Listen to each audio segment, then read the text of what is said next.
Hello, everyone. I have the opportunity today to speak with Eva Vlaardingerbroek and Anthony Lee. Eva is a political commentator from the Netherlands. She was integrally involved in the Dutch farmer protests in recent years and has recently been with the German farmers and truckers and dock workers and railway workers who've basically brought Germany to its knees in the last weeks, even though you may not have seen much of that in the so-called legacy media circles. Anyways, I talked to Eva today and to Anthony about just exactly what's been happening in Germany and the Netherlands and many other European countries as well, with regards to these essentially populist uprisings, similar, say, to the trucker convoy in Canada. We discussed the scope of that movement, who was involved by group, the aims, the consequences, and the likely outcomes on the German and broader European political front in the upcoming years and beyond. Join us for that. So where are you, Eva, and what are you doing? I'm in Berlin right now in Germany, and I've been on the road here in Germany all over the country for the past 7 days, because for the past 7 days, the country has witnessed some of the largest farmers' protests that Germany has ever seen. And this protest wasn't actually just joined by farmers, but was what I would call massive uprising of blue-collar workers, ordinary citizens, people who are just fed up with the German federal government, people that are fed up feeling like they have no right to exist, being taxed into oblivion, and just wanted to make a fist and say, we're done with you guys. That was the general sentiment that I've witnessed around here. And I've been reporting on it. I've been going out on the roads with the farmers, cheering them on. And on the first day, on Monday last week, I was on the A2, which is the busiest highway in Europe, where I met farmer Anthony Lee, who is sitting right beside me, who was part of the organization. And they conducted one of the largest roadblocks of the highway there that, well, I mean, I have ever seen, but I think Germany has ever seen. And this was a roadblock that went on for kilometers, miles and miles on end. And I can still get emotional thinking back on it, because it really reminded me of the Dutch farmers' protests and even the Canadian freedom convoy. Because at a certain point, we saw all of the tractors going onto the road because the German truckers came to help them block the road. And it was just the most massive thing that I've seen in a while. And so I met this hero of a man who's sitting right next to me, farmer Anthony Lee right there. And now we are in Berlin because today was the grand finale of the protests of the past week. And he actually spoke today on stage at the Brandenburger Tor next to the federal government to tell the German government who's boss, essentially. So, Anthony, why is it that you're involved in this? And I'd like you to speak personally first. Like, what is it that has disrupted your life to the point where you're willing to use your valuable time, energy, and machinery to engage in political activity and protest instead of doing what farmers usually do, which is like working 16 hours a day? So how long have you been doing this, and exactly what's going on as far as you're concerned? Let's make it personal to begin with. Well, yes, thank you, first of all, for having us on the show. It's a great pleasure. Well, personally, I'm just afraid of the future for my kids. I have 3 kids. And I think every other farmer on this world, they want the next generation to carry on doing the job, which has been going on through dozens of generations in some of our cases in Germany. I know friends who are in the 15th, 16th generation. And now we have a policy, not only now, actually, I would say the last 10, 15 years, we have a policy in Germany and in all over Europe, actually, which is especially not farmers friendly, to be polite. And we started in 2019 with around about 15,000 tractors who came to Berlin to start this protest. And we've been carrying on the last 4 years. We spoke to politicians on all levels. And since 2 years, the last 2 years, we have I would say, green dictated government in Germany, which is making life actually not only complicated for us farmers or for, like Eva said, for the ordinary workers, the blue collar workers. Yeah, this is why we started on the 18th of December last year with a new massive protest, and this is special now because all organizations are united like they've never been, and we are standing together against this kind of policy. And like Eva said, today was one of the, I'd say it was even bigger than 2019. I don't have the numbers, but I came to Berlin this morning and I passed, I would say, probably 15, 20 kilometers long, A convoy. convoys of truck drivers, farmers, and this was only from one direction to Berlin, and we came from all over all directions, and many didn't even make it into the city because it was packed. Okay, so there's a bunch of mysteries there to unpack. And the first thing I'd like to know, and that everybody who's watching and listening needs to know, is what green policies in particular, like why do you characterize the policies as green first? And then what green policies are making your life as a farmer and farmers' lives in general untenable? And why is it having the impact that it's having? Provide me with some details about what it is that you're facing. Well, our European government, the last years, I'd say, they came up with ideas of a Green Deal. They call it a Green Deal, and everything which you pronounce green is supposed to be something good, right? And nobody wants to ruin the environment. Everybody wants to protect the environment, which is good. Don't get me wrong, but I'd say it's kind of an agenda to get rid of us. Like we saw in Holland the last 2 years. Yes. And we have a thing in Europe, in the European Union, which is a part of the Green Deal. They call it farm to fork strategy. And there's 4 things you have to remember or know about this strategy. 10% of the whole European farmland, they want to get out of use. So we're not allowed to use it anymore. I mean, 10% of Europe, which is kind of quite a lot. 50% of plant protection, chemical plant protection, they want to cut down. 50%. I don't know how they made up this number, but it's a hell of a lot. It's like if you go to a doctor and the doctor is only allowed to use 50% of the medication. It's ridiculous because we need medication for our plants, which is actually totally normal. And then they want us to have 25% of the European Union, the farmland, only to used by organic farming, which I don't really have a problem with organic farming, but you use the double of space or land, or you only harvest 50% if you're lucky.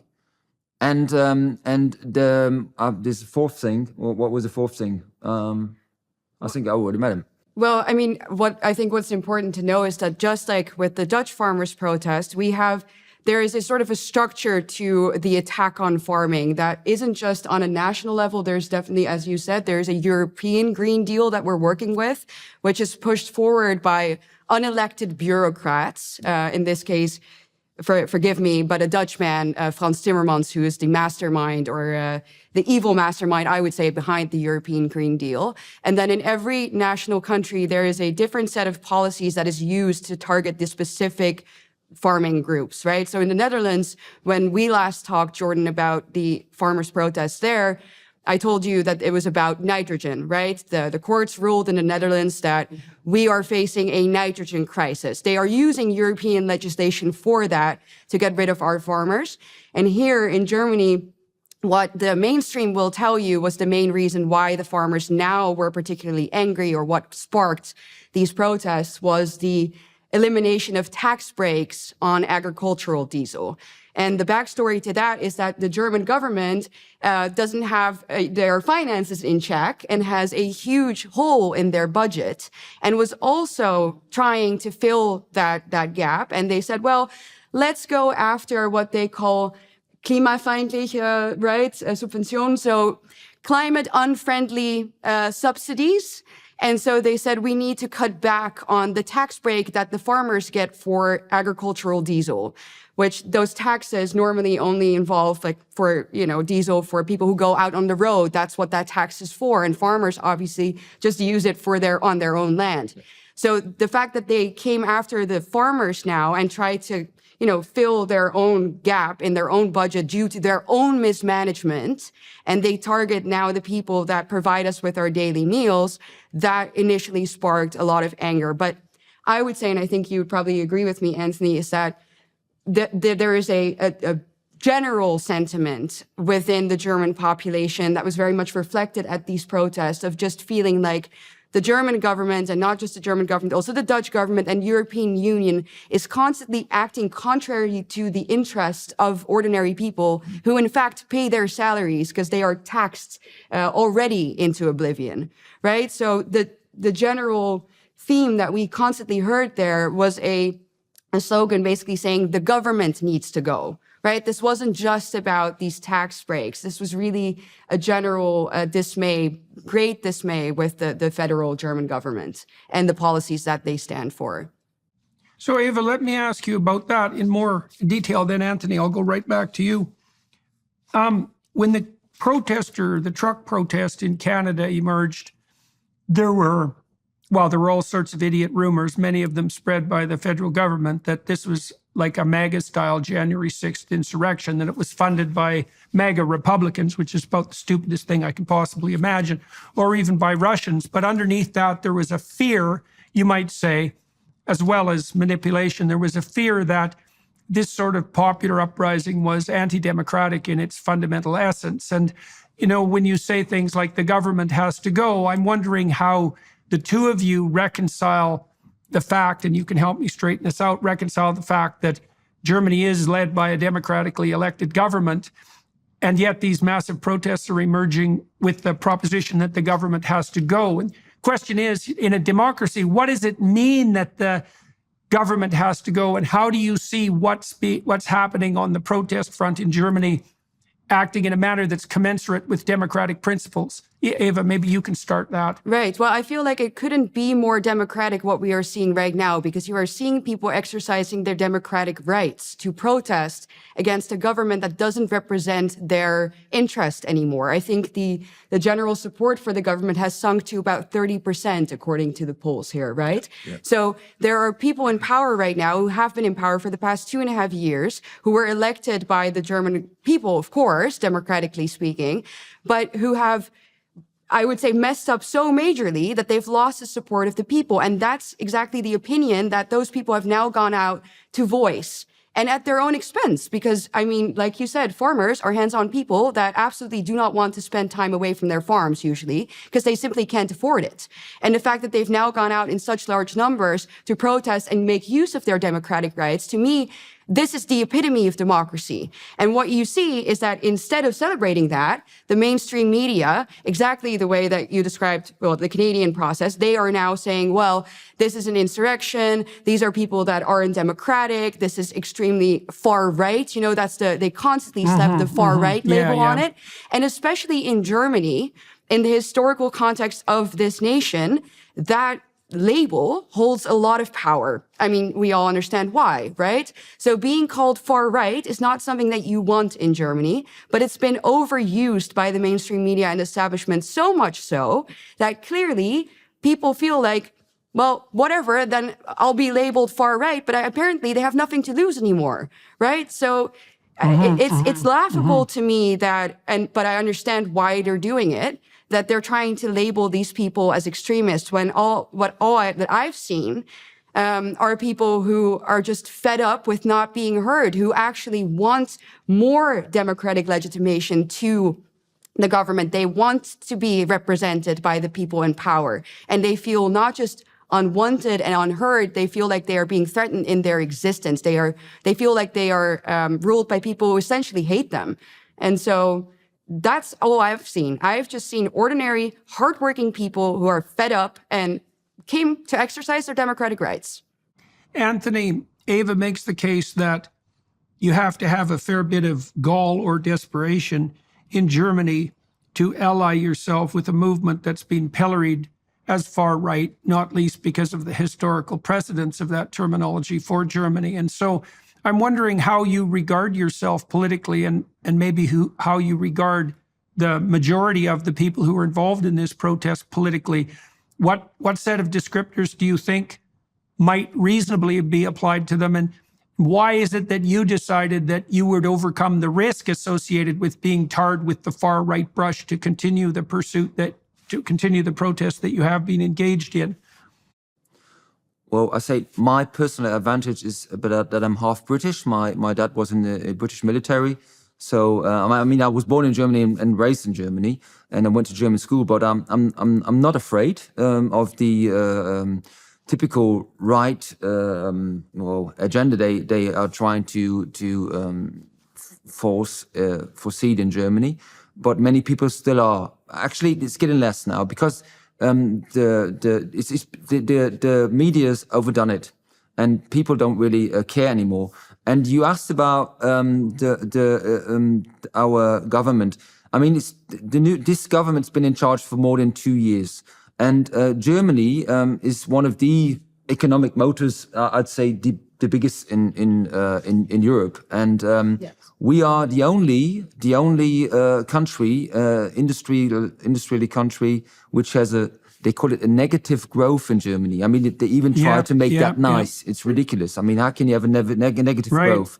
And they blame it on Putin, on Russia, or on the environment, whatever, you know. But it's all house-made because this country is was one of the wealthiest countries in Europe and in the world, and they managed to ruin our economy in less than 2 years. I mean, they switched off the most efficient and safest nuclear power plants on the world, and this is all because the Green Party in Germany, that was their main goal since the early 80s.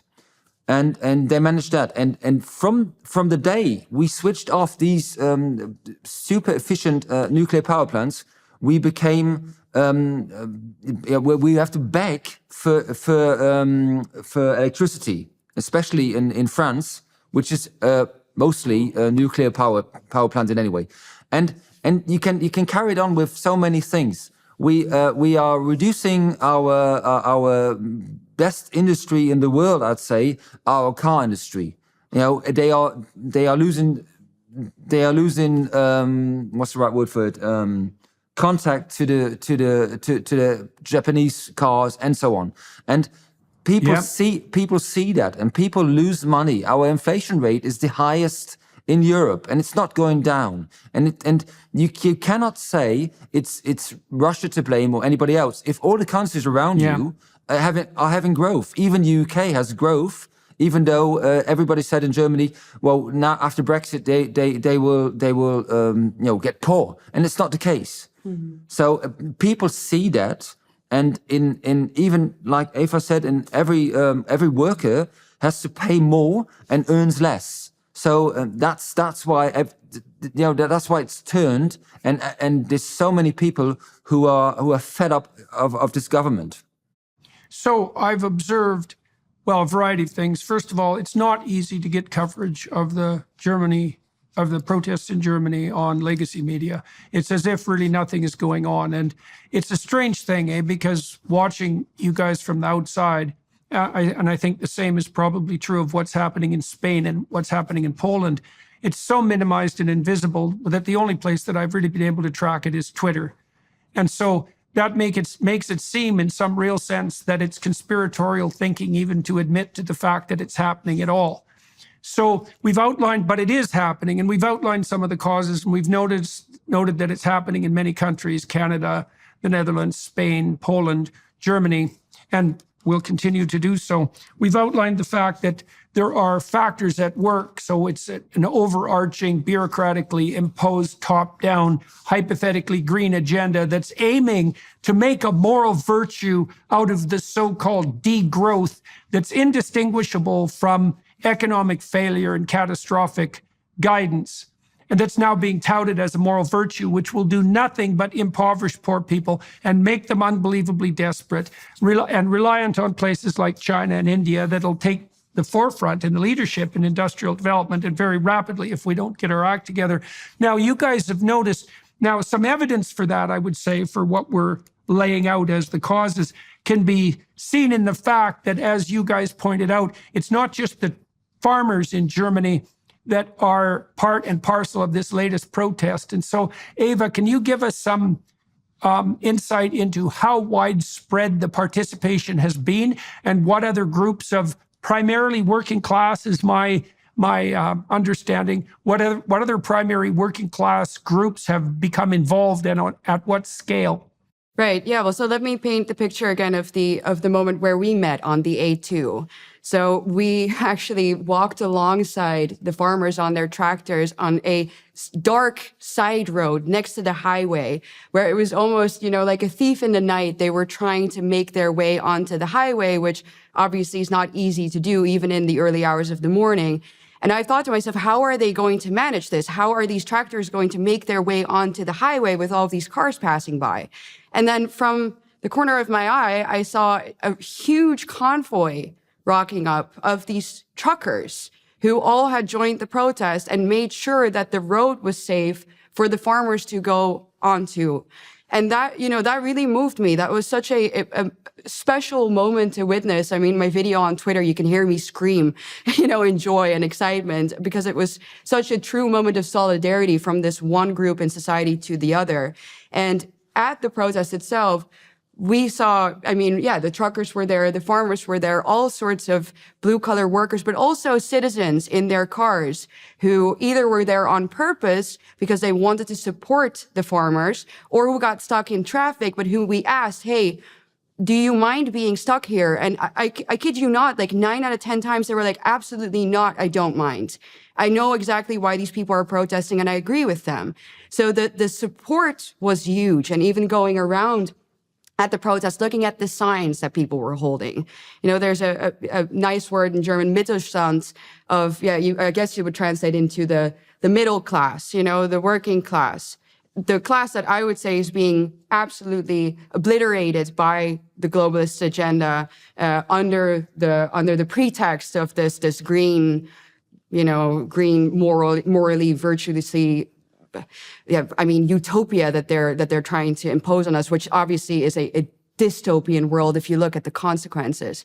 But so the Mittelstand, the middle class, the hardworking, ordinary people that indeed have become increasingly poor as a result of conscious choices that were made by an elitist government, a globalist government, that do not have the best interests of the people at heart and actively work against their interest. I would say that was the general image that I got. I felt like we are witnessing an uprising of ordinary, hardworking citizens who are being branded by the mainstream media, unrightfully so, as far-right extremists, when in fact, all they want is just, to be able to exist, provide for their family, and do their job without being crushed by bureaucracy, without being crushed by taxes, without being crushed by derogatory labels.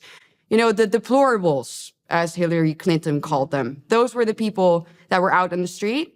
And I would say that they were everything but deplorables. I take my hat off for you. I know where my food comes from.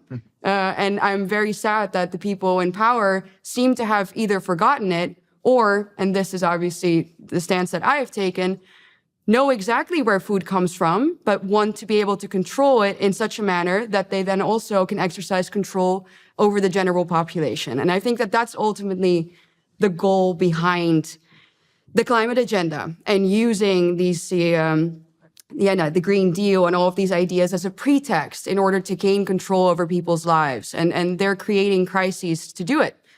Because if you have a population that is dependent on you for their food, if they can't eat, what is a better way than to gain control over them? Yeah, well, it seems to me that it's an easy move for any given bureaucrat to proclaim his or her alliance with the planet, with blessed Mother Nature, to virtue signal in the direction of a green agenda, and to thereby ratchet him or herself not only up the moral hierarchy and pat themselves on the back, but also to use that as a means of advancing their career, even in micro steps. And then you can imagine that the aggregate consequence of that across the entire bureaucratic class, able to use this agenda as a get out of jail free card, as an excuse and explanation for every failure. We're only pursuing degrowth because of the green agenda. You can imagine that all of that collective activity going on in the background acts in a quasi-conspiratorial manner to put this agenda forward. And then, just so that we don't assume that I'm only thinking about quasi-conspiracies, I've looked very carefully at the so-called C40 consortium agenda.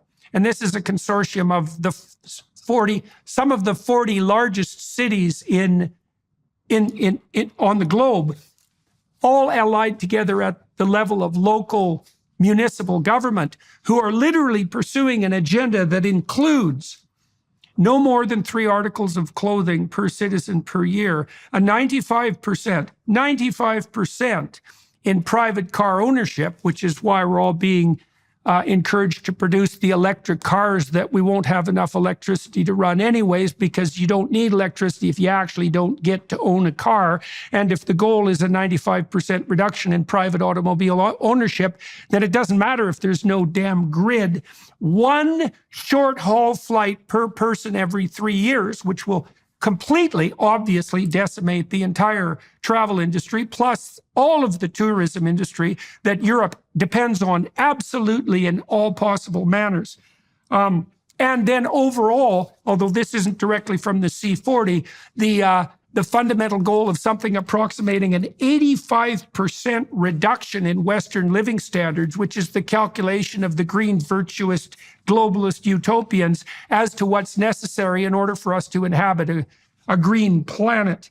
And so all of this means, to me, it means not only are the bureaucrats who are using this get out of jail free card to advance their careers, and the conspiratorialists who are radically left using it explicitly as an agenda, it also means that the bloody radical leftists are 100% willing to sacrifice the working class and the poor to their ambition and their green agenda. Now, that has backfired in the Netherlands. So let's concentrate on that for a moment, Eva. So the last time we talked, it was in the midst of the farmer protest in the Netherlands, and that produced a genuine political upheaval. Now, maybe you could lay out for everybody what happened in the Netherlands, what the situation is now, and what you think that implies for the future of European political action in general. Right. Well, what I think we can see, or what happened in the Netherlands, was we had the last major farmers' protests in March, right? And then right in March, at the end of March, we had general elections in which the Farmer Citizens Movement, a relatively new party, got a landslide victory. And then about a month ago, we had general elections for our parliament in which the PVV, which was originally branded as the far right, again, we can fill a bingo card with this, the far right party won a staggering number of seats, for Dutch standards at least. People have to understand we have a system in which there are multi-parties. We don't have a 2-party system. We have plenty, and they always have to form a coalition. But this party, the PVV, the far-right party, won about 1/4 of all votes. And now in the polls, they're even looking at 1/3 because they're only rising in popularity. And I really think that this farmers' protest, and that's why I think it's so important what you guys are doing here in Germany, and that's why I wanted to be there, is that the farmers are in the vanguard of this political change. It's you guys, because, anybody with a functioning set of eyes and brain cells, we talk to you, we go out in the streets, and if you actually see the people that go out there, you see that those are not extremists. Those are normal people. And so if you come after those, if you come after the people who provide you with food, that's something that I think most ordinary people can't really comprehend. It's like, why would you come after the people who provide us with food? That doesn't make any sense. and they don't stand for that. So I think that the farmers' uprising in the Netherlands has had a great impact on our elections, so much so now that, the far right, quote unquote, has won. And obviously, we're not out of the woods yet because we still have to form a coalition. But it is a major political shift where I feel like really something in the hearts and minds of the people has changed, where they're no longer afraid of the usual intimidation tactics of the mainstream media and the establishment. They, like we said, we have nothing to lose anymore. Do you think, Eva, there's a danger? What might be the danger, if any, of normalization of the so-called far-right agenda? I mean, there's two ways of looking at this, right? Because one way is looking at it the way you guys have been looking at it, which is that the terminology of far-right itself has been weaponized, and now that weapon is losing its potency, because your claim fundamentally is that it's been applied to the obvious, what would you say, to those who are obviously at the bedrock of society, and that would be certainly the truckers and the farmers, like self-evidently. And if truckers and farmers just going about their business have become far right, then the terminology itself loses its meaning. But then you could also say, well, there has been danger in the past presented by the far right, and the fact that the term no longer has any validity as a weapon also means in principle that people who have a genuinely far right agenda, such as they are, can now use this populist movement to their own advantage to put forward their hypothetically nefarious agenda. And so I'm wondering, Eva, how you've worked through those complexities in your own mind, what you think far right means now, and if you see any dangers in this populist uprising, let's say, and the transformation of the political scene that's emerged in consequence. Well, there are a few things to say to that. I think indeed the one danger that I could imagine is that because this term is so overused and has become so trivialized in that sense, it's like, okay, if there is a far-right subgroup that wants to do all sorts of evil things, then maybe we wouldn't take it as seriously anymore because it's so overused on ordinary people with valid, totally justified opinions. I don't see them, though. I don't see them out on the streets. I don't meet them. So what I have personally done in my own life, I've had my fair share of slander, and the Dutch mainstream media, when I started out in my political career, called me the shield maiden of the far right. Well, I was 23 when that happened to me, and I was terrified because I thought to myself, well, okay, I can forget a normal life. I can forget ever having a job. Like Google never forgets. So if somebody Googles you and the first thing they see about you, shield maiden of the far right, well, that's not good. But I've now come to the conclusion that, there is no point in being afraid of a label that doesn't actually apply to you. So I just kind of run with it now. It's in my bio on X because I think it's funny and I want to show to other people, don't be intimidated by people who use that label to silence you. Because nowadays, to me, or what I find, is that they put far right on just about anybody who is somewhat right-wing to the center, who has conservative views, maybe doesn't, cut their hair short and dye it purple and scream, destroy the patriarchy, people who oppose mass immigration, which clearly doesn't have the best effect on, or didn't have the best effect on Europe. And so if you have those, I would say, completely legitimate, valid opinions, you earn that title nowadays with the mainstream media. So the best thing you can do is stop caring. Because if you stop being afraid of it, then they lose their power over you, and we can demand actual change, which nowadays would be labeled as far right, but 30 years ago would be just a Christian democratic ideal. I've certainly seen in Canada and elsewhere that everything right now definitely includes everything that was even 10 years ago regarded as classically liberal. And everything far right includes everything that 10 years ago would have been regarded even as moderately conservative. And given that the radical left actually occupies only about 7% of the population, and I think that's probably an overestimate, that really means that 93% of the population have been thrown in, by them, by the way, has been thrown into the category either of right or far right. Now, you would think, Anthony, that this would be a particularly significant problem in Germany. And so the fact that ordinary people have chosen to rise up nonetheless, in spite of being labeled with these epithets, indicates in all probability that something of dead seriousness is going on. And so what is it that you guys who are protesting want? What do you think your protest has accomplished, and where do you think this is going in the immediate and longer term future in this rapidly deindustrializing and failing German state? Well, the first thing we want is just politicians who have common sense. It's very simple. And let me just go back one thing about this green agenda we have. In Germany, everybody's trying to get rid of CO2. So CO2 is the worst thing. It will kill us. And we have young people gluing themselves onto the street, especially here in Berlin, to demonstrate that we have to cut down on CO2. Otherwise, they call themselves last generation. Otherwise, we will die. You know, it's so silly that and the media is honestly they're cutting down a bit on it now, but it's still onto it. And this is the main agenda, especially to us farmers, because we have to cut down on CO2. And that's why this Green Deal, these 4 things I told you about, and especially the main reason what Eva just described, to tax our diesel. I only live about 150 kilometers away from Holland. In Holland, or in Belgium, or in France, they don't tax diesel at all. So it's an unfair thing for us in Europe to compare. We can't compete, obviously not. And anybody should know that we in Germany, our farmers, use 1 liter diesel so efficient, like nobody else can do it on this planet. Yeah. So obviously, if we don't produce the food, we will have to get it from somewhere else. And we had some a very good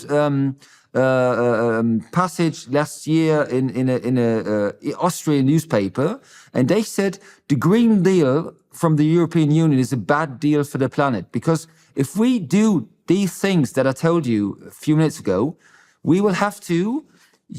We need 8 million hectares somewhere else on the world to feed us, which will mean we have to use big ships to get the food to us, to Germany, which is bad for the environment because we will pollute the air with CO2, which will kill us, and we will take poor people food away.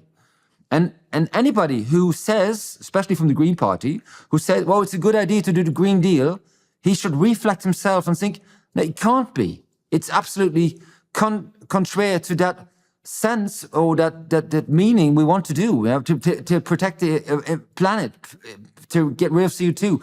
You're doing the opposite by far. And people more and more realize this nonsense we're doing. And they're fed up of it because it's costing us money. It's costing us our economy, like I told you. And I mean, it's the same. We cut down.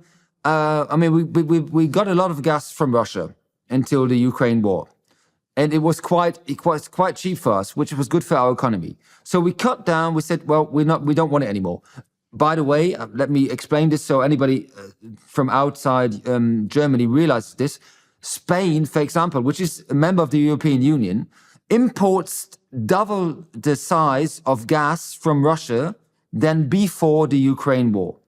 So, which is silly because, I mean, we all have the same rights in the European Union, but we and our government says, no, we don't want it because we don't want to give Putin money. And so, even though I live in a state which is called Lower Saxony, it's in the middle of Germany, we have gas. We could frack. Is it fracking? We could fracking. Yeah, we could frack gas for 30 years for the German economy. We don't want to do it because it's bad for the environment. We rather buy it from the US or from the Middle East and pay 5 times as much. And we are dependent on governments from the Middle East or from America, from the United States. and then we have to import it.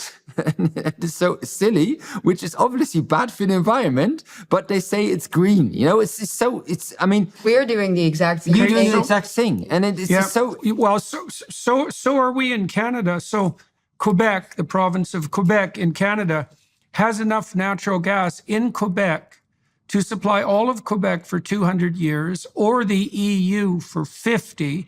And they refuse to frack any of it because fracking is so dangerous. And by the way, I grew up in northern Alberta, and they had fracked there for like 6 decades with no problem whatsoever.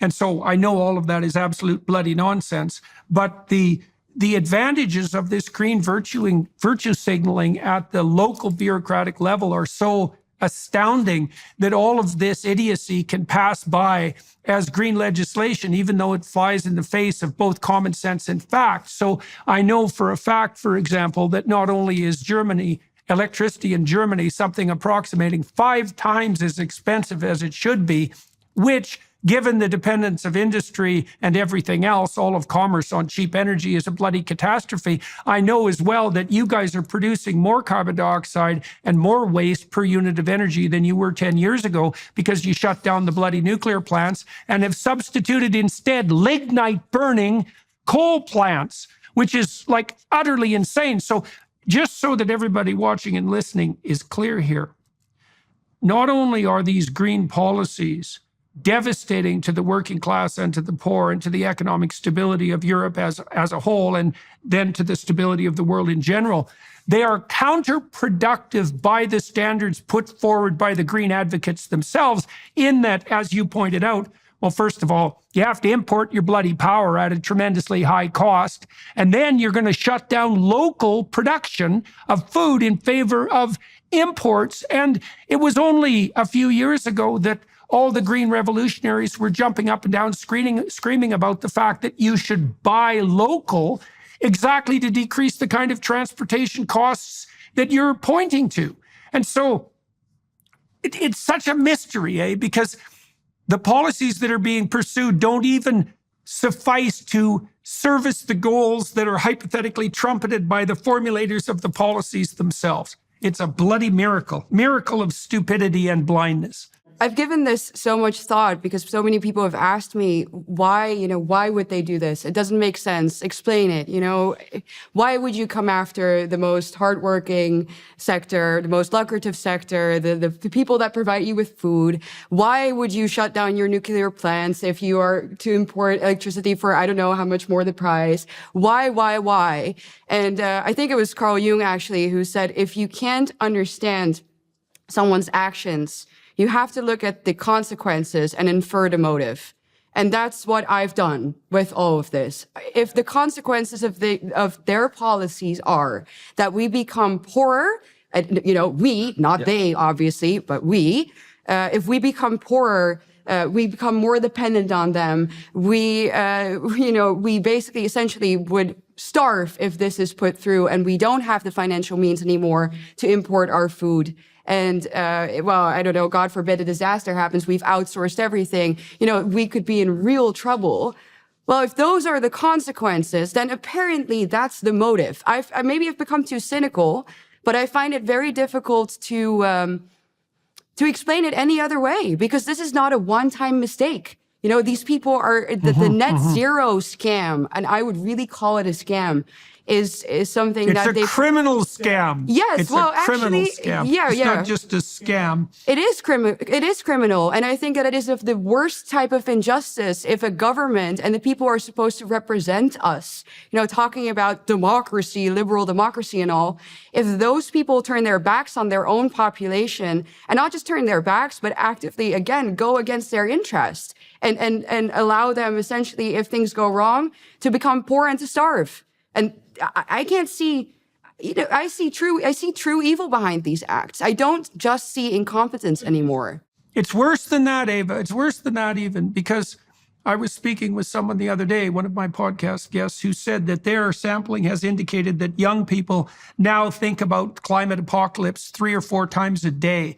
Right? They're literally obsessed by it. And we know perfectly well that demoralizing insistence that all human striving is planet-destroying, patriarchal ambition and has to be brought to a halt, not only does it risk economic catastrophe, really right down to the fundamental level in the way that we've been describing, but it's also demoralized an entire generation of people and made them afraid, terrified, like Chicken Little, that the sky is falling, even when the IPCC itself, who are hypothetically the people that are on top of the appropriate data, have indicated nowhere in their documentation that we're facing anything approximating a true emergency. And so that does beg the question, as you said, just exactly what the hell's going on. And I think that your method of inferring the motivation is actually the case. I think the proximal cause is the fact that, just as in Nazi Germany, let's say, that any old mid-level bureaucrat could ratchet himself up the hierarchy by identifying, at least in principle, with the overarching Nazi ideology. It's absolutely the case with these bureaucrats who bear no immediate economic consequences for the idiocy of their actions. If they put forward this green agenda and they're celebrated by their idiot peers for doing so, that's definitely good in the immediate present for their career development and their self-aggrandizing moral proclamations of virtuous self. And in the aggregate, we get exactly this sort of thing. Anthony, what consequences do you think that these protests are going to have had? Let's start with that. What consequences have they had? And what do you think is going to unfold? Because this is a relatively new government in Germany, and it isn't obvious to me that it's going to fall apart in consequence as the government in the Netherlands did. Certainly the Canadian government sailed right through the trucker protest as if it never even happened, and the probability that Justin Trudeau is going to rule with his velvet fist for the next year appears to be extremely high. So what do you think is going to happen in Germany as a consequence of these protests? Well, it's very hard to predict. The government didn't learn its lesson yet. That's obvious. We had our finance minister on stage today, and it was obvious he didn't learn anything about our actions we did. But what we already achieved is that we are, like I said in the beginning, so united. Like I honestly never thought we could be. If I said that, I mean, I would say 80%, and this is an official poll of our mainstream media. 80% says they are behind our actions, behind our. Well, it's not a strike; it's a protest, and that's amazing. That's honestly amazing, especially getting in front of this agenda, what we were talking about. And like I said, people are realizing that now. And they're realizing it for one reason. They believed everything, or most of them believed all this agenda, we have to save CO2 to save our lives and all that nonsense. But now it's costing them money. Everybody's paying for this. And we are paying a big price. And we didn't talk about with the war in Ukraine, obviously, Ukraine produces a hell of a lot of wheat and crop for the poorest in the world. And if you look into where the wheat, if it gets out of the Black Sea region, goes to, it mainly goes to European countries, Turkey and China. It doesn't really go to Africa where it should go, and it comes to us. Poland, Hungary, they said we don't want it. They shut their borders, so it's coming straight through to Germany.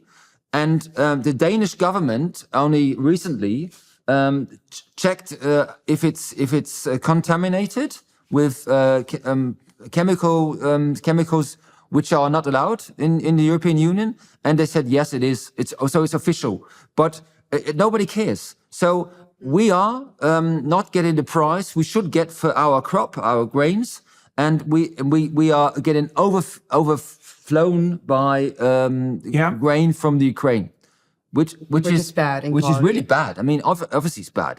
First of all, poor countries aren't getting it. We can't get rid of ours, and the government's even paying some parts of the transport to Germany.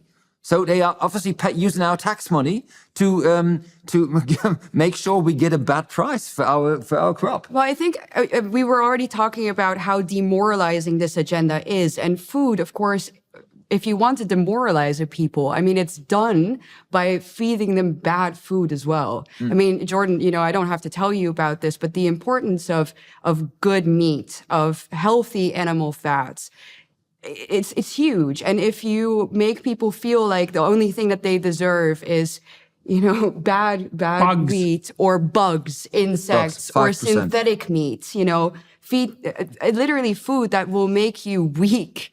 I think that says something about our establishment. You know, it says something about the way that we are governed. It says something about the way that we are ruled, that we are supposed to live as if we are livestock, that, you know, it can only eat insects or basically, you know, trash. And who produce carbon dioxide simply by breathing, let's say. And produce children who are a net burden on the ecosphere, et cetera, and want to travel and want to buy things and want to have a standard of living. Yeah, how want to have dare heat you in the want to have a winter nice and- life? Absolutely. How dare you? Absolutely. When everything you do does nothing but muck up the planet and mar the future. Yeah, it is an absolutely bloody dismal view of humanity. That's for sure. And bordering on murderous. Yeah, it's Malthusian to say the least. And I mean, you know, we're Yeah, kidding about, just- we're yeah. joking now, but there was an actual headline not too long ago in the press here in the UK and in Europe, quoting a study that said that breathing causes climate change. Yeah, well, right. you know, what's Yeah, the yeah. consequence of that then? Do you want me to stop breathing? That's the only answer to the problem then, right? So it's absolute contempt. So, you know, the human progress people have documented the fact that every baby born will produce 7 times the economic resources that every baby consumes.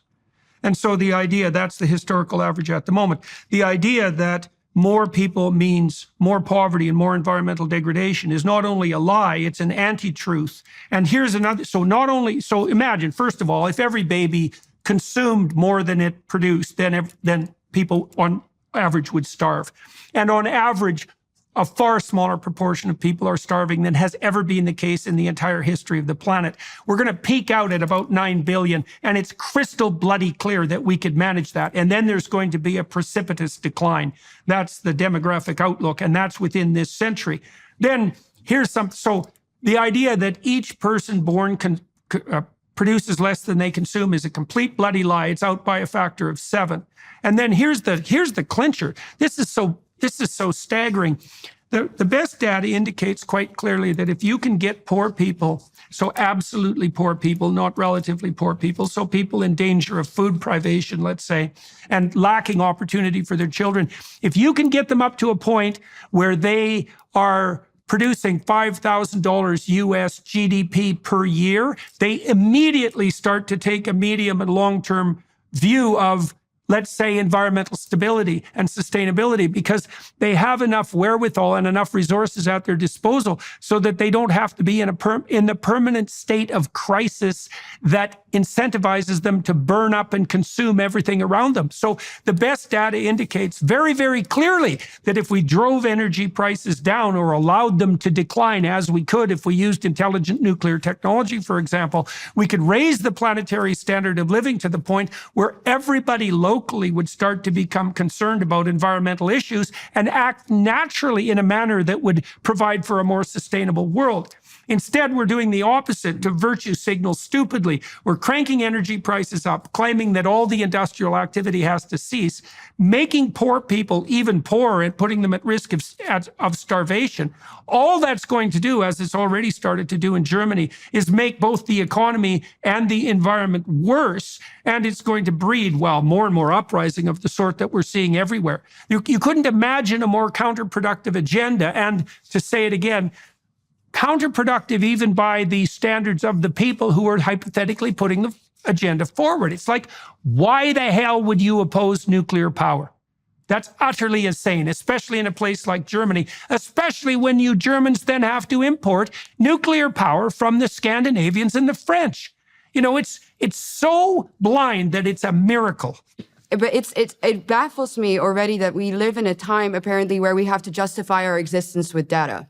You know, that's something that deeply bothers me. It deeply bothers me. No kidding. Yeah. No well, kidding. I mean, and this will, of course, land me another label in secular Europe.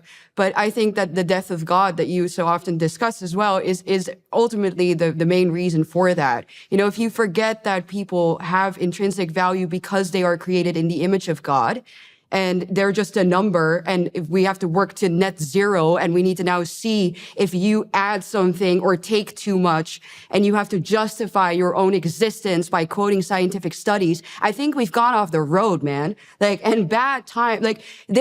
Are we China now? Is that what we are? These people have their mouths full constantly. They're always talking about human rights here and there. But now we have come to a point where we have to justify our entire existence to our Malthusian overlords. And I'm not okay with it. Yeah. I'm not okay with it.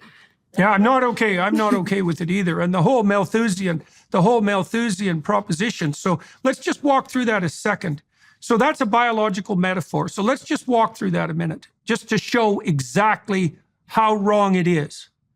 Okay, so now there's lots of situations in which the use of biological metaphors can shed light on human nature and even the nature of human, what would you say, striving and thriving. So psychologists use mouse models all the time, and that's partly because the neurochemistry of a mouse brain, for example, is very similar to the neurochemistry of a human brain. There's all sorts of analogs in behavior and function that are relevant. But the Malthusian doctrine is based on a very low-level analogy. So the analogy is essentially this. If you put a microorganism in a Petri dish, so it has enough agar, enough food substrate so that it can thrive, it will multiply to the point where, and rapidly, geometrically or exponentially, to the point where it consumes all of its resources, and then it will catastrophically collapse. Okay, and you can see that same thing occurring in some natural populations. If you provide a natural population with no predation and a plethora of resources in a constrained environment, then the population will grow until it consumes all the resources and collapse. Okay, so why aren't people microorganisms in a Petri dish? Well, there are some constraints on what we can produce and consume. Like there's different, what would you say, scarcity of different fundamental elements, for example, such that some things will always be more expensive than others, or almost always. There's some natural scarcity. But here's the fundamental difference between human beings and other creatures. So we can innovate, and we can produce variants of ourselves that can die instead of us. So on the innovation front, and these things are tied together, because we can think, because we can transform cognitively, we don't have to die or vary genetically. We can transform cognitively. That's our niche. And the fact that we can transform cognitively means that we can make constant scarcity into variable plenitude. And we've done that constantly. Things we regard as natural resources, hydrocarbons, for example, oil, gas, those things were of zero value in 1820. Zero. They weren't natural resources at all. It wasn't until we figured out how to use them, how to substitute them for whale oil, for example, that they became this unbelievable source of wealth that was immediately available everywhere. It was a cognitive transformation and revolution. And there's no end to the degree to which we can use that cognitive revolution to increase plenitude. And that's exactly why, for example, that every baby born today will produce 7 times as much as they consume. Now, you might say at some scale, there's going to be some limit to plenitude, but it isn't obvious at all that what that's going to be. And it certainly isn't obvious that we've reached that limit. And that's especially true when you consider the possibility of computation, because we're in this situation now where our computing resources, which take up, comparatively little resources and energy, are multiplying at a rate that's absolutely beyond comprehension. And we have no idea how much we're going to know in 10 years. So the Malthusian notion, there isn't anything about the Malthusian notion that's correct, except for yeast and bacteria. And, if you're going to treat people like yeast and bacteria, then we're going to be in the same damn situation that we're in now, right? Where we have to justify our existence by data because the world is full of scarcity, and maybe only the elites who have our best interests in mind are going to be allowed to thrive. Yeah. I think I can think of a far-right ideology that talked about people as being dirty, and bacteria. And now we are dealing with a left-wing ideology that is doing the exact same thing and making us justify our existence. And yet they call the people who oppose to it far right. So we're full circle. Yeah. Yeah. Well, I saw recently that Trudeau's minions are now, what would you say, working behind the scenes to ensure that the public health officials at the World Health Organization, who are so concerned with the control of the next pandemic, just like they were with the last one, are also now moving to ensure that climate catastrophe will be included within the domain of public health concern, that the global overlords are going to be able to, going to be able to manage. And your comment about, far-right totalitarian governments treating people as if they're infectious agents, right? Cancers on the planet, let's say. We know perfectly well, again, from the data, that drives a totalitarian agenda. As soon as you use language of contamination, pollution, and disgust to characterize someone, let's say human beings, you immediately elicit the unconscious and conscious activations of the disgust systems that protect us from contamination. And those are very dangerous once they're activated. They aim at destruction, right? At the destruction of the pathogen. Yes. And those people, those are the ones that the farmers, the truckers, the people that we've seen out on the streets today have protested against. That's why they were out on the street. And when I said that earlier in this conversation, we have been speaking to people who feel like they are ruled by people who hate them. And that's, maybe they can't voice exactly why. They can come up with examples. Obviously, they are feeling it in their own finances, but they can tell.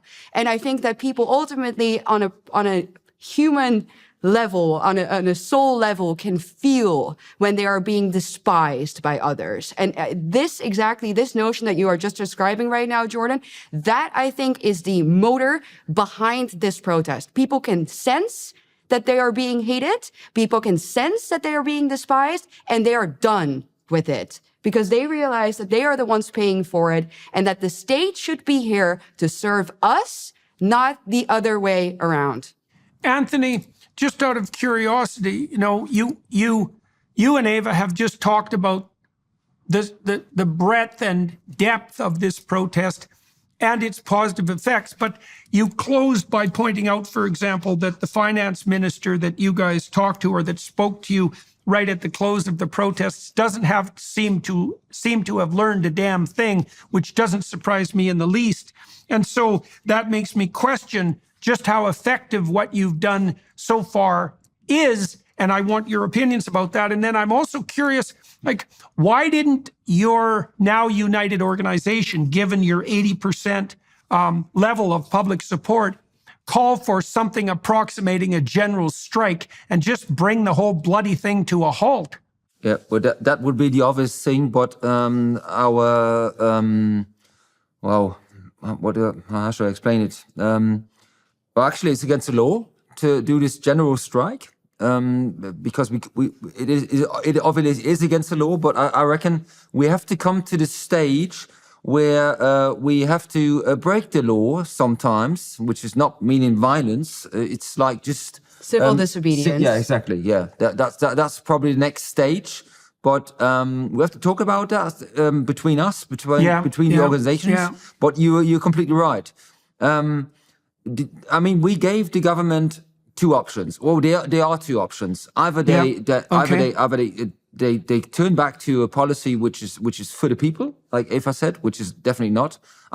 We forgot loads of things which are going completely wrong in Germany. We have a farming minister who's telling us we should only eat, and this is not a joke, 10 grams meat per day. Right? This is honestly what they are trying to tell us. 10 grams, right? Which is nothing. Yeah, when the politicians start telling you what you can and can't eat, we've crossed a line. It's like, you don't get to tell me where I set my thermostat. You don't get to tell me what I can drive and when, and you certainly bloody well don't get to tell me what I can eat. Like fundamentally and seriously, to hell with you.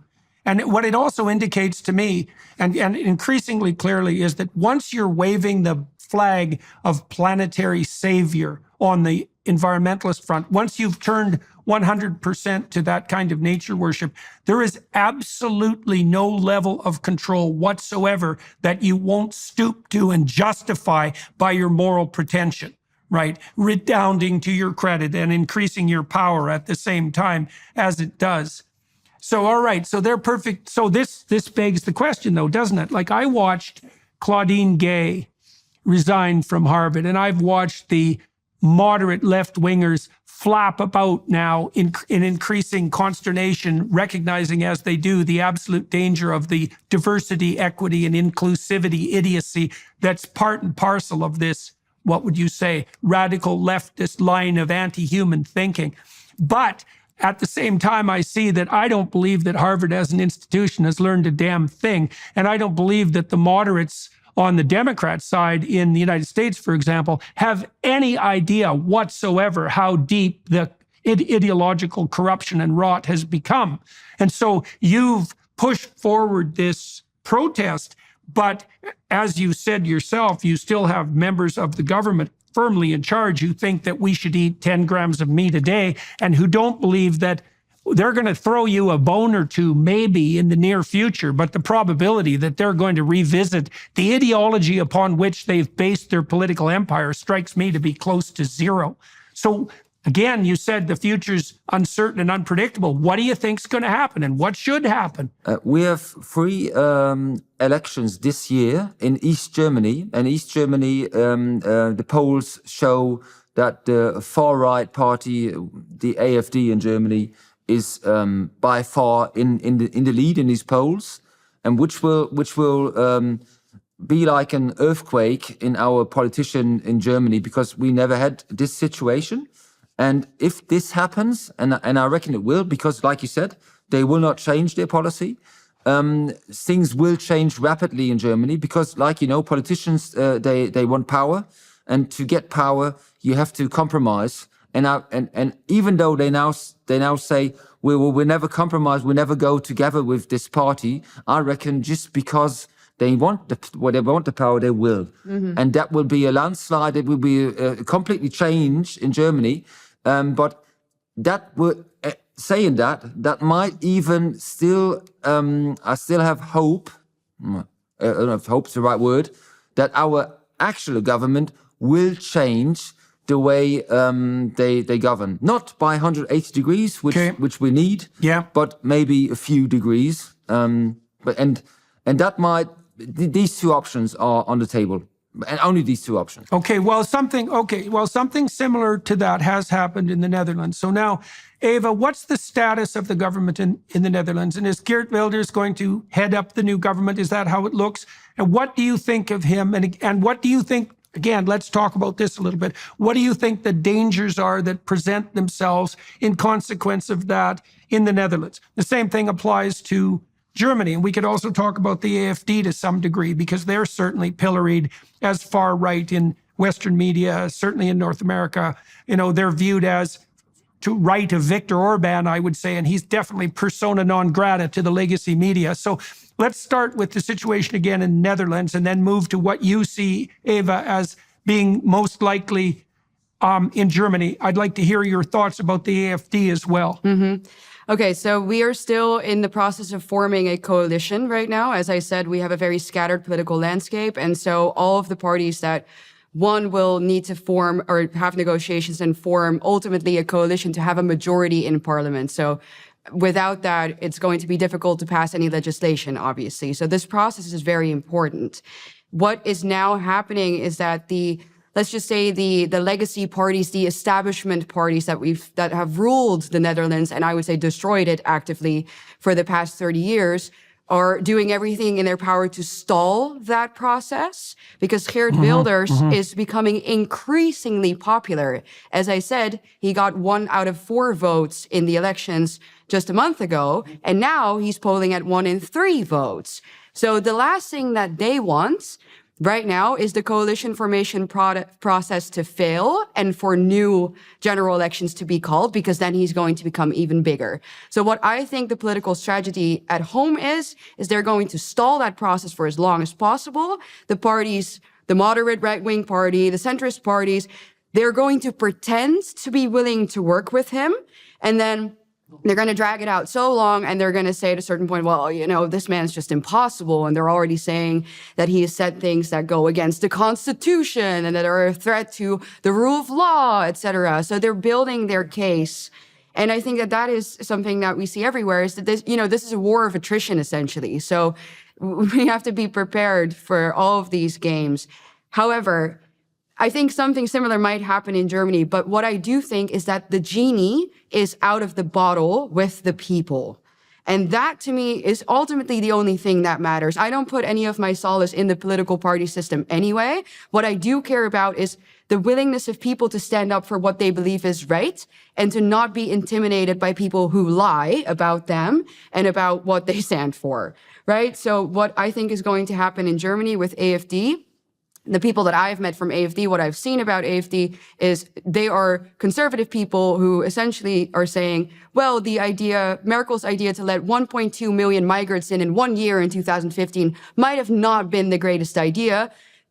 You know, to me, that's a very legitimate standpoint, extraordinarily legitimate, especially because there is no alternative, no pun intended, in Germany, really, aside from the parties that have destroyed the country very actively.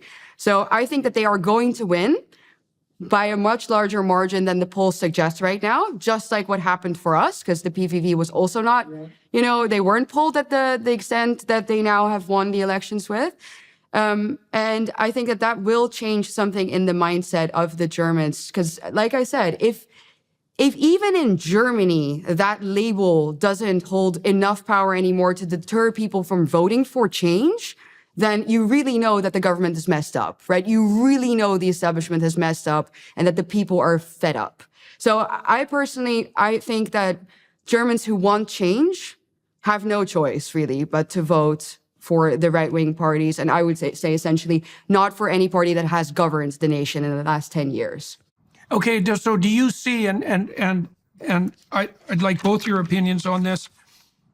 It's so difficult to get a handle on any of this, say, because, you know, I've been watching the political landscape for a very long time, and certainly the idea of Geert Wilders has raised my hackles in the past. And I would say that's because I'm profoundly, at least because I'm relatively ignorant about politics in the Netherlands and still susceptible to the consensus view developed by the low-resolution pictures presented by the legacy media.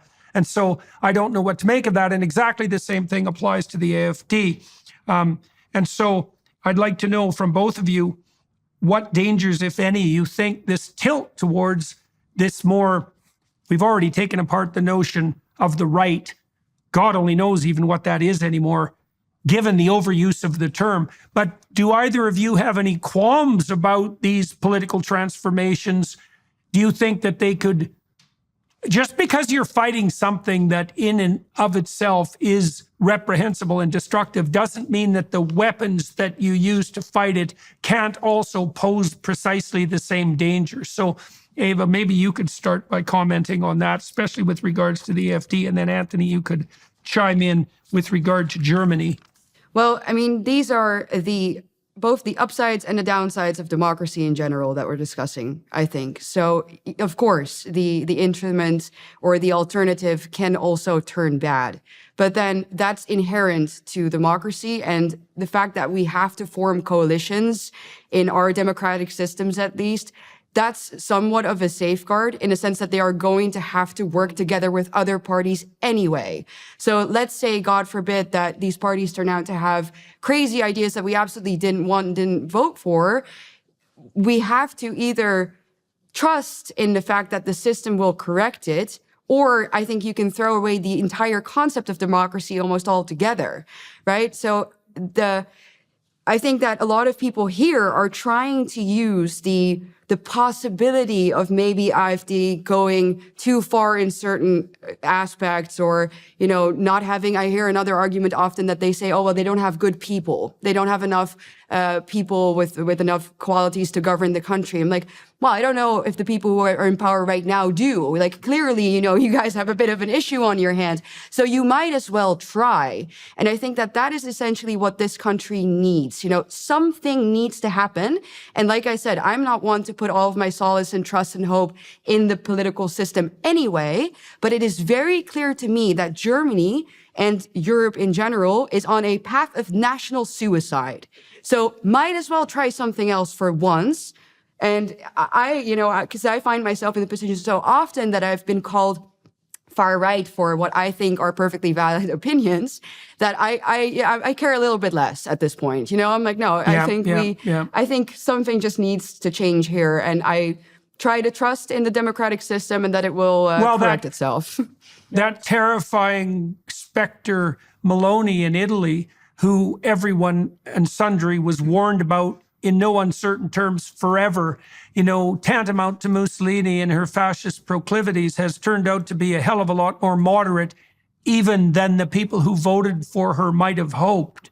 So these specters of fascism that keep looming turn out to have a lot less teeth than feared when they end up, what would you say, when they end up acquiring a certain degree of political power. Now, you know, Orban has been the most successful conservative figure in some ways on the European scene, and he's still demonized roundly and continually in the Western media. But it's also been my apprehension with regard to Hungary that things are nowhere near as dismal there as they might have been, given all the fear that was engendered around Orban's policies. And so what do you think about that? And then, Anthony, we'll turn to your feelings about the AfD in Germany. Yeah, I think you're very right. I mean, when I go to Hungary, for example, personally, and when I speak to other people who go there, a lot of people feel like they can finally take a breather. It's like, oh, that's nice. You know, this is what Europe used to be like 50 years ago, 30 years ago in some countries, even less. And I am upset as a 27-year-old that I have never experienced Europe as safe, as functioning, as sane, normal, dare I say, you know, as I find a city like Budapest to be.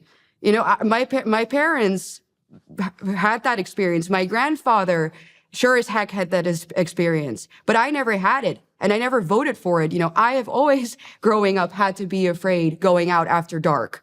You know, it's just that's our reality right now, and that's our reality not because it happened like a natural disaster, but because people in power made the wrong decisions actively. And I think that everybody can agree to the fact that a country like Hungary is not, you know, the dictatorship that they make it out to be in the media. What I saw the time, especially the last time I was in Budapest, I was there for a symposium on promotion of the family, which seemed to be, you know, a relatively positive and certainly a non-Malthusian concern. I mean, if you're in the airports in Budapest, for example, what you see are a plethora of posters celebrating the family as the core bedrock social institution of the polity. And that just doesn't strike me as particularly Nazi in its derivation, especially. And so and I know the president of Hungary to some degree, and she's a woman who is quite admirable in my estimation, who spent most of her career trying to figure out how to protect the family and how to economically incentivize the role that women play in reproduction, in keeping with opening up the opportunities for them on the economic front in general, and has produced policies that have decreased abortion substantially without force, decreased divorce, increased the marriage rate, and also increased the rate at which women are participating in the broader general economy. And so none of that particularly screams fascism to me. And the fact, too, that we've seen, well, the consequences of the election of Meloni, and also what of the so-called far-right parties in Sweden, seems to me to indicate that there's a lot more fear there than is justified by by the consequences, especially in contrast to this absolutely insane, utopian, self-serving, moralizing green agenda that provides an absolute excuse for everything you can possibly conceptualize. Anthony, in terms of the AFD, how do you think it is being perceived by the protesting class now, the people that you've been talking to, the truckers, the farmers, the people who work for the railways, the dock workers, because they were all involved in this protest as well? And what dangers do you, as a German citizen, see on the fascist side, so to speak, as a consequence of these populist movements? Well, myself, I'm in politics for the last 8 years, and I was in the CDU. That was a party from Angela Merkel, and I left the party about a year ago, and I moved to the party's called Freie Wähler. I would say they are the old CDU as I knew it 20 years ago, and the AFD, yes, it's a far right party, which is gaining on popularity massively. And the main reason is, I think, is the same reason like in Italy and in Sweden, migration. We have a massive migration problem in Germany. We have, I say, around about 5 to 6 million people since 2015 who came to Germany, and at the moment we are way over 300,000 this year. And it's not the problem with migration. The problem is who is coming, and we don't even know who is coming. Up till 2010, I was a police officer in Berlin. We had a massive problem with migrants in them days because the migrants who come now are mainly young men from Muslim countries. And like I said, we don't even know who is coming because they come in, they are allowed to stay here, even though it's against the law.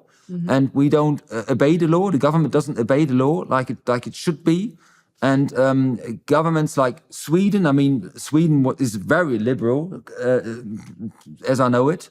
I mean, even they changed, even Denmark. You didn't mention Denmark because Denmark isn't governed by a right-wing party, but they are governed by a female president who's social democrat. But what she did is she uses the same methods, the politics, the right-wing party kind of is, and that's why the right-wing parties in Denmark aren't existent anymore, to be honest. So it's not who runs a country, which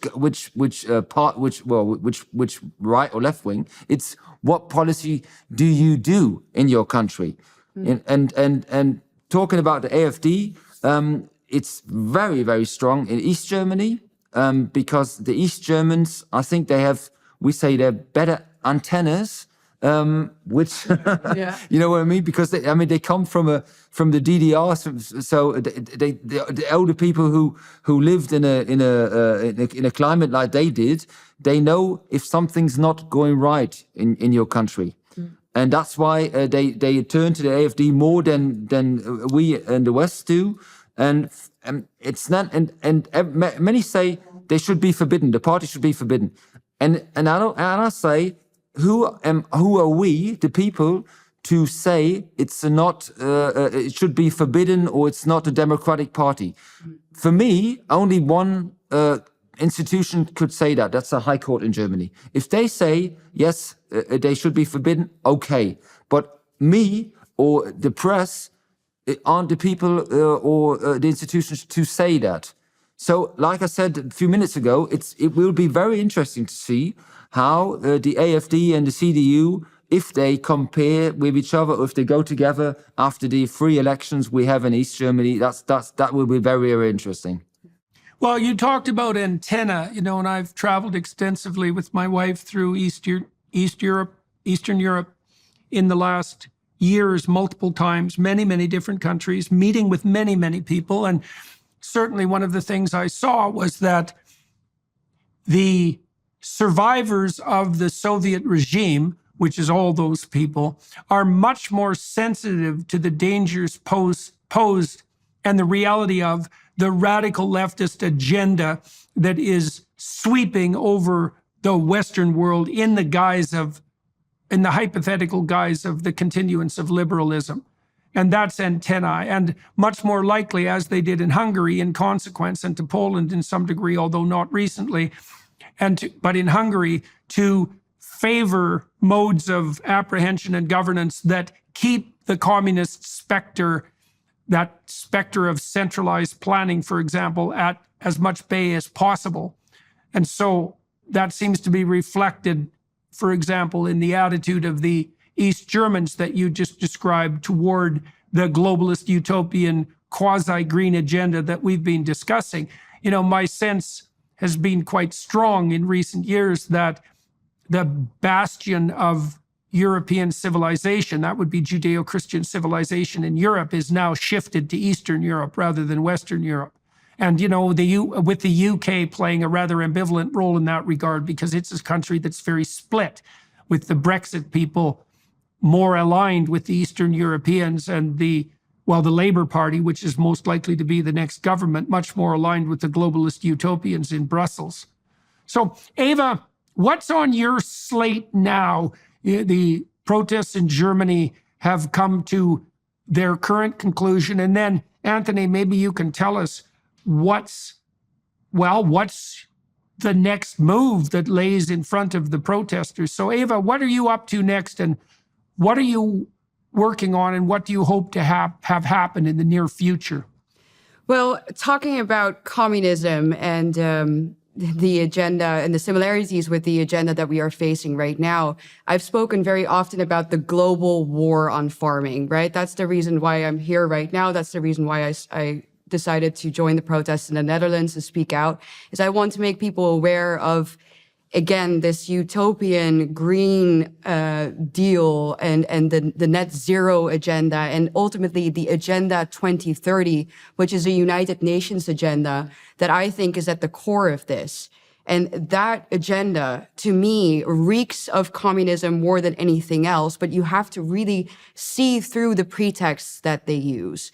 So everybody, the entire world, right, is part of the United Nations. And the United Nations have laid out sustainable development goals that are ultimately at the top of the hierarchy, for all of these policies that we are facing right now, that if you look at them at face value, they look very noble. I think one of the first ones is to end world hunger.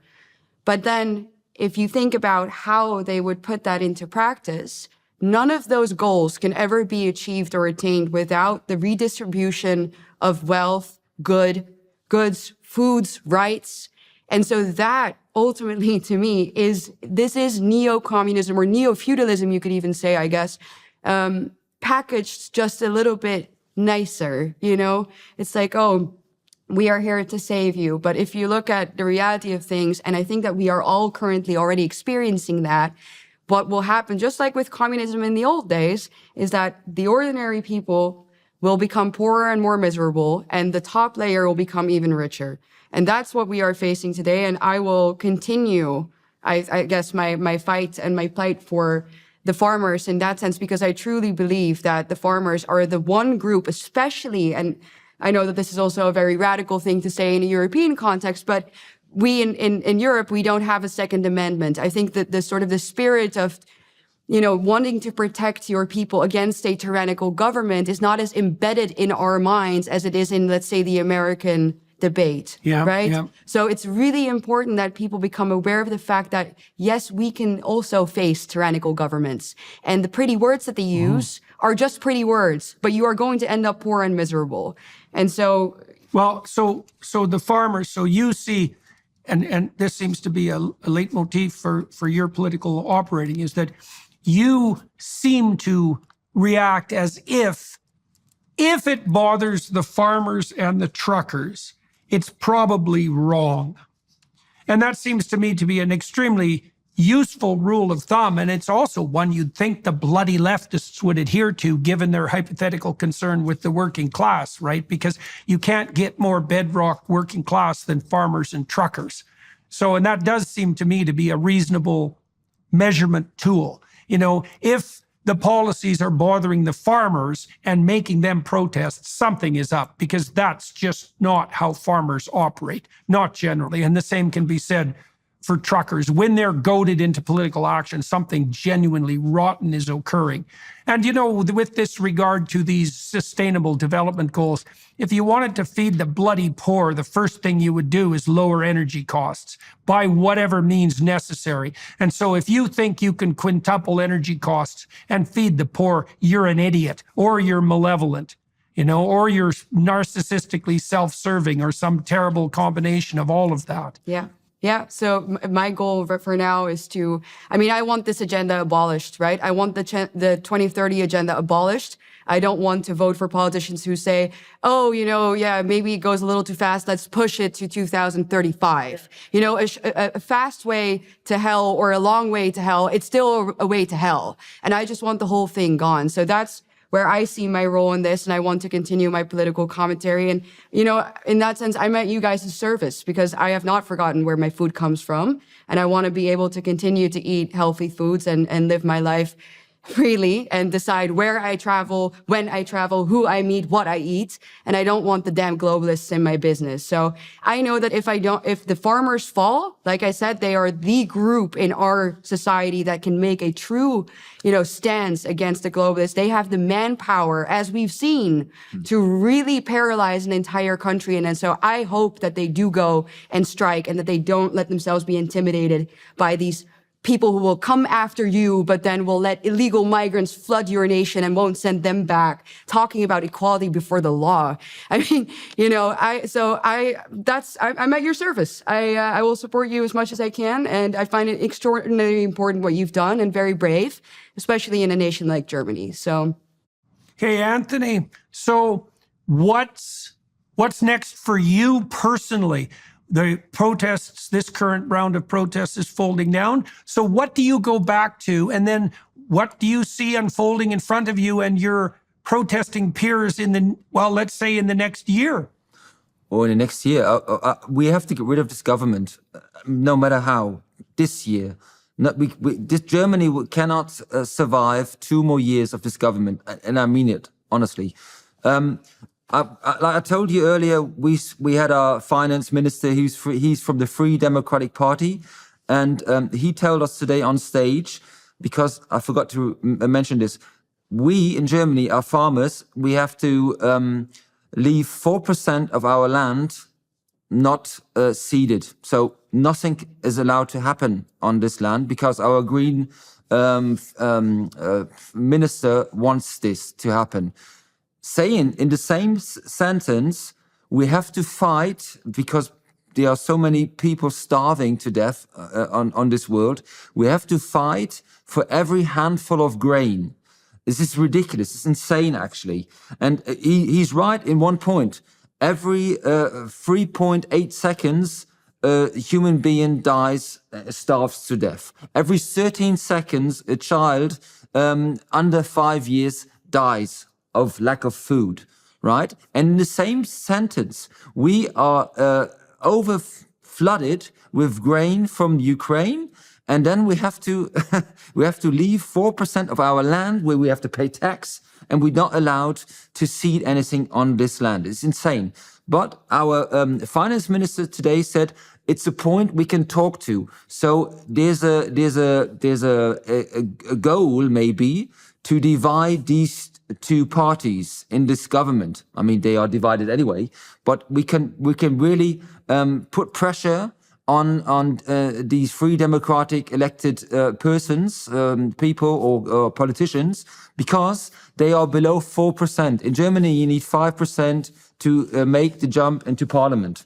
So all these people, all these politicians from the Free Democratic Party, obviously they have interest in to be in the next parliament or to whatever, either in charge or not. But if we put pressure on that, this will make us or give us a chance to divide and maybe get rid of the government. So this is what we're going to do. We're going to, and I mean that we have to escalate another level in our protests.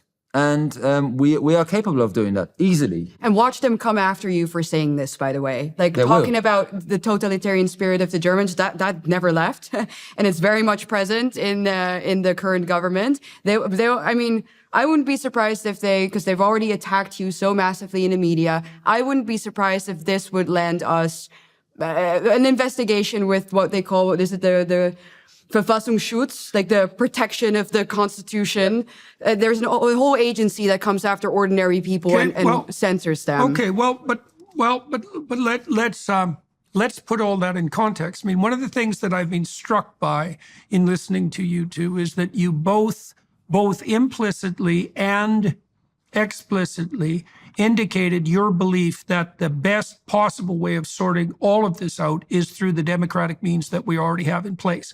Now, you talked about the necessity for protest and the right to protest, and sometimes the necessity for civil disobedience. But nowhere in any of our discussion did either of you indicate that there's any better way forward than the electoral process and the checks and balances that are associated with regard to, say, the necessity for coalition building in both the Netherlands and in Germany.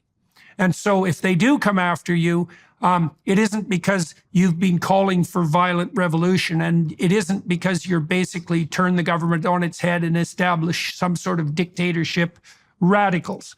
You know, you both, and this is actually something that's very positive to see, is you appear to believe that we can work out these problems within the democratic frameworks that we've already established. And more importantly, that there is no better way that we know of to work them out. And that seems to me to be correct. You know, I mean, it's incumbent on us, if we're facing political or ideological strategies that we don't agree with, to find our way forward in a manner that doesn't throw the baby out with the bathwater. And so, well, and then you see the example in the Netherlands too of the fact that the kinds of protests that, it hasn't been as effective in Canada, by the way, but although we'll see what the long-term consequences are in the next election. You know, you have shown in the Netherlands, the farmers there certainly showed that these wide-scale protests, civil protests, and they have been markedly civil, like they were in Canada, can and do have a walloping impact on the structures of governance. And so, you know, maybe we need to take something approximating a 5-year view of this, you know, that this is the beginning of something new, and we don't want to get too hot and bothered about doing anything too radically stupid, and we can let the electoral process play itself out. And so does that seem in keeping with what you're hoping, both of you? Absolutely. And let me point out our protests in the last week. I mean, we had probably 200,000 farmers and tractors out on the roads. And we had so many normal workers out, the truck drivers were out on the streets. And it was so friendly and peaceful. We had I mean, in Holland, we saw some scenes where police even used the weapon. One farmer. There was nothing like that. I mean, honestly, not even nobody got arrested. Nobody got even a ticket for a fine for anything. I mean, imagine that. So many people out on the street. And in context to that, yesterday we had a demonstration in Berlin, a left-wing demonstration with 21 injured police officers. Right, this is one demonstration in Berlin, and 1 week of demonstrations all over Germany with hundreds of thousands of people out. Not even a ticket, not even a fine, nothing. So nobody can tell us we are not peaceful. Right. And like I said, I was a police officer. I know what some demonstrations can turn out to be, and still be in legal rights. And we will carry on. Peaceful, friendly, but we need to increase the power. And like Eva said, we have the power. We can shut down the country for good. And we will do if necessary. So that's also a very optimistic set of observations, because, you know, not only did you point out that the people who were protesting did so, like the Canadian truckers did, with extremely peaceably. In fact, the crime rate in Ottawa fell during the trucker convoy. But also the authorities in Germany, as you pointed out, responded in kind, right? And that there wasn't provocation and there wasn't violence. And so that's all the more reason why we can be optimistic that these difficult discussions that we're having about how we're going to conduct ourselves into the future can be done within the confines of the legal frameworks and the electoral frameworks that are already established, and with hopefully a certain degree of goodwill and intelligent foresight on all sides. So, well, good. All right. Well, look, you two, thank you very much for agreeing to talk to me today. Well, we'll keep in touch, all three of us, with any degree of luck, because I definitely want to watch as this unfolds. I certainly share your sense, Eva, that if it's upsetting the farmers and the truckers, then something serious has gone astray, and that everyone should be attending to. That's particularly true for farmers in places like the Netherlands and Germany, who are, as Anthony pointed out, well, generally extraordinarily competent people in a very, very difficult enterprise, with their ears to the ground and their eyes open, and also very unlikely to act politically unless necessity has driven them to that extreme. And for everybody watching and listening on YouTube, your time and attention is much appreciated. You want to be alert to the goings-on in Europe on the populist uprising front, in Spain, in Poland, in Germany, in the Netherlands, because this is a harbinger of things to come. All right, till we talk again. Bye-bye. Bye-bye. Thank you.